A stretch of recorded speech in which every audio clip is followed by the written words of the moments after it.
বিসমিল্লাহির রহমানির রহিম। আসসালামু আলাইকুম। দেখেন, এটা হচ্ছে পাটিসাপটা পিঠা। হাতজারা পিঠাকে আমরা আপনারা পাটিসাপটা বলেন, আমরা হাতজারা বলি। হাতজারা পিঠা এটা দেখেন কত লোভনীয় হয়েছে, দেখতে কত সুন্দর হয়েছে, মাশাআল্লাহ, আলহামদুলিল্লাহ।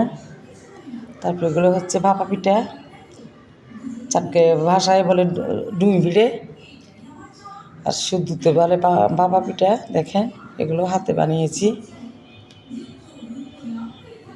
এটা হচ্ছে গজ্জা পিঠা। দেখেন কত লোভনীয় হয়েছে। তো আপনারা দেশের ভিতরে এবং বাইরে ভাই বোনেরা যারা দেখতেছেন এই ভিডিওটা, লাইক কমেন্ট শেয়ার দিবেন, সাবস্ক্রাইবার করে পাশে থাকবেন।